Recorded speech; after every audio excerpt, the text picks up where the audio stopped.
یہ جو آپ فرسٹ ٹائم گنتے ہیں، یہ جو آپ سیکنڈ ٹائم گنتے ہیں، یہ نہ گنا کریں۔ ہمارے ڈائبٹیز کے مریض بھی آتے ہیں first time, second time, third time, 20th time, 30th time.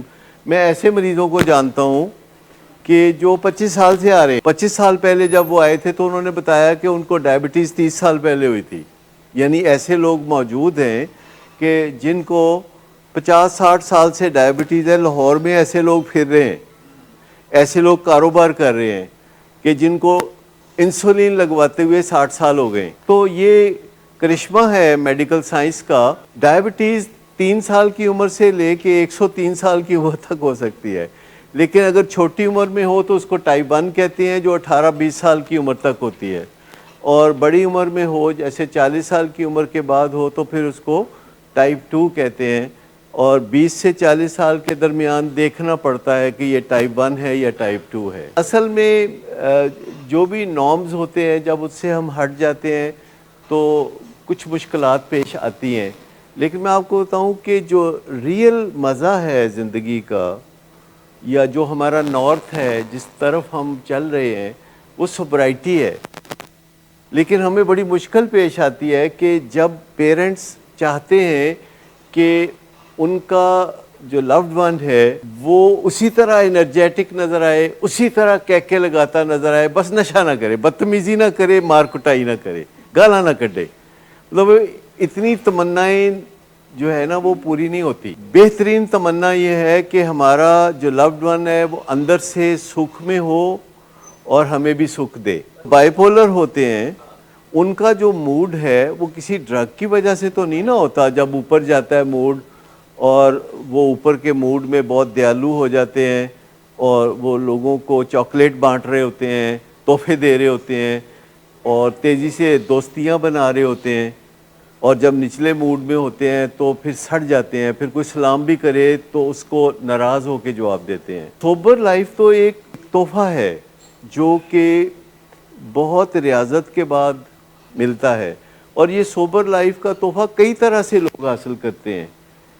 کئی لوگ مذہب کے اوپر چلتے ہیں تو سوبرائٹی کی طرف چلے جاتے ہیں، کئی لوگ کاؤنسلنگ میں جاتے ہیں تو سوبرائٹی کی طرف چلے جاتے ہیں، کئی لوگ اپنے دماغ میں سوچ کے سوبرائٹی کی طرف چلے جاتے ہیں۔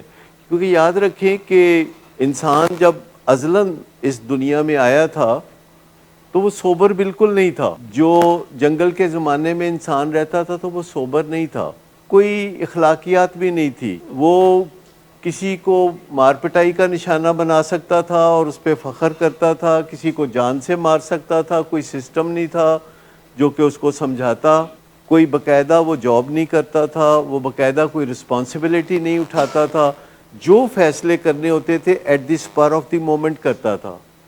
لیکن جانوروں سے اس کا ایک فرق تھا کہ اس کے پاس ایک تھنکنگ کا بندوبست تھا کہ وہ کبھی اکیلے بیٹھ کے سوچتا تھا، اور پھر اس کے پاس یہ ٹول آ گیا کہ وہ اپنی سوچ کو دوسرے تک پہنچائے، اور پھر دو لوگ جب بیٹھ کے اپنی سوچ کا تبادلہ کرتے تھے تو وہ نتیجے اخذ کرتے تھے، پھر وہ فیصلے کرتے تھے کہ ہم ایک دوسرے کے ساتھ کیا سلوک کریں گے۔ جس سے آج بھی جو لوگ نئے نئے دوست بنتے ہیں تو وہ ایک دوسرے کے ساتھ خاموش فیصلے کرتے ہیں کہ ہم ایک دوسرے کے ساتھ کیا سلوک کریں گے۔ جو ایک دوسرے کو چاہتے ہیں اس چاہت کے دوران وہ نہایت خاموشی سے فیصلے کرتے ہیں کہ وہ ایک دوسرے کے لیے کیا کریں گے۔ تو اس طرح جب انسان صدیوں سے آگے بڑھتا رہا تو سافٹ ویئر ڈیولپ ہونے شروع ہو گئے، جنہیں ہم نے کہا کہ یہ اخلاقیات ہے، یہ تہذیب ہے، یہ رسم و رواج ہے، یہ قوانین ہیں۔ تو یہ سب چیزیں مل کے تو آج کے زمانے کی صورت نظر آتی ہے ہمیں۔ پر یہ کوئی اسٹیٹک چیز نہیں ہے، کوئی یہ ٹھہراؤ والی چیز نہیں ہے، یہ آگے بڑھتی رہتی ہے۔